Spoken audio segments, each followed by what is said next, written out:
What goes around comes around. What comes at us, like the light coming down on me, bounces off of me and reflects back on everything around me.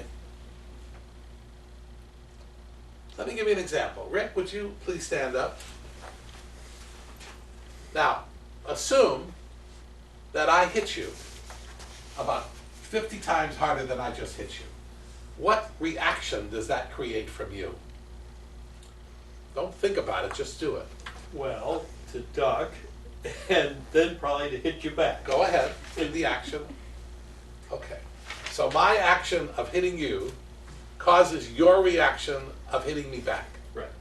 And that is the beginning of what do we call?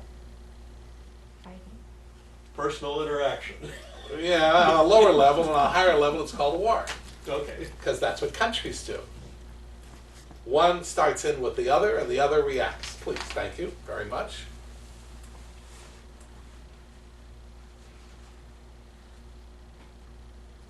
The libraries are full of books that talk about the cause and effect in this universe.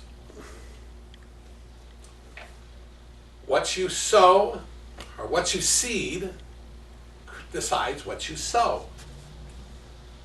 What you do with your life decides what becomes of your life. How you treat your wife decides how your wife's going to treat you. And as Toastmaster, how I act as president reflects the participation of the members. You are the members who are reflecting on me saying, I don't want to go to the meeting today because Willard's president. Or, I get to go to the meeting today because Willard's president.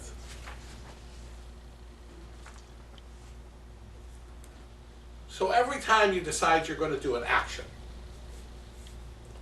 think about what the possible reaction is. Now I'm going to tell you an interesting story. Mercedes, stand up. Thank you. So Mercedes and I were talking about the introduction for my speech. And I said to her, you have to give me something physical that I can work with, even though the title doesn't have to be. And she starts to tell me about her last speech. Thank you. Because she was thinking I was talking about what I commented on in her last speech, which she was being defensive, which is okay to be defensive. I'm always being offensive, so it's okay. But then I had to explain to her I was talking about her creating an effect on me, which is the topic that she gives me is going to affect how I'm going to respond to this topic.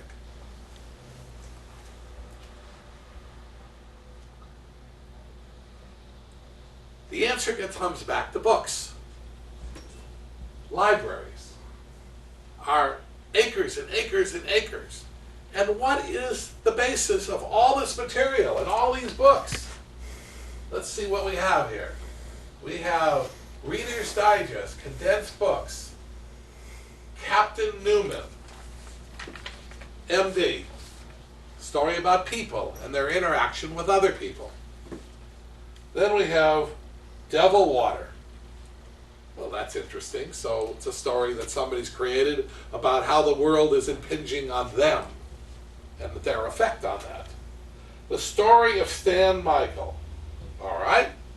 We got a biography or an autobiography about a person and their interaction with the world, the people and the physical universe.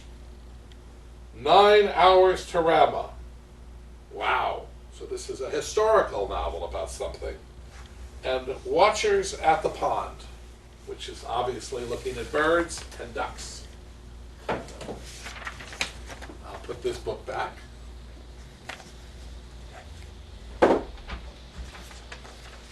Now this topic is very appropriate to where I am now. I just had a flood in my apartment building that I own. Not where I live, but I own. And I have a tenant who has been complaining that I haven't gotten the security door to the building fixed now for 3 months. And she's making a major upset about it. But we just had a flood, and that flood was water coming into her apartment. And she's screaming about the front door while she's not being cooperative about us stopping the flood that's occurring. The water's coming down and ruining the apartment. And she says, "You're not coming in here unless you fix the front door of the building." I said, "We have to get the water leak stopped. It's flooding your apartment." "I don't care." Reaction. Now we stopped the water. It turned out the leak was above her. We lost 2 days because of her not wanting to let people come in and having to deal with her. And now we turned the water leak off, so the pressure's off. Now they're worried about mold developing if we don't get things dried out. So I'm coming to Toastmaster, and they've now told her that she has to vacate the master bedroom. So she's now on her high horse. "You're ruining my Christmas vacation." She was ruining while the rain, the wind, the water was destroying her apartment, and she was going to have to deal with this, and she didn't want us to fix it until after the holidays. This is while the water's coming down. She's complaining she don't want us to stop the water leak and do the fixing. This is some kind of interaction, and she's talking about worrying about mold. Meanwhile, the water's coming down and destroying the building, and she's living in an apartment. Now that the water stopped, she's complaining she has to vacate it, and she wants all the money in rent because she's been complaining 3 months about the front door, and she started telling lies to everybody that she was complaining about the water leak for 3 months. And they're going, "If there was a water leak, you should have complained about it." The insurance, what's the effect of that? The insurance company was going to deny my insurance claim because that this was not a catastrophe. It was a long-term leak. And then we found out it was coming from the water heater upstairs, which had nothing to do with her apartment. And she's complaining about the water leak in the garage and the water coming on her car, which has now been happening for 2 days, not for 2 months. These are lies. What's the effect? She wants me to buy her off, to give her the world. And my reaction to her pushing me is, I'm not doing anything for her. In fact, now that she's cussing me off and telling me how rude and how terrible I am, I said, what's the final word?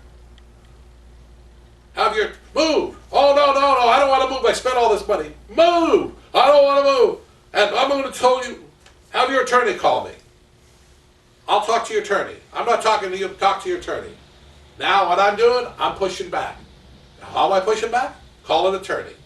So my answer to you is, when all else fails, call an attorney, Madam Toastmaster.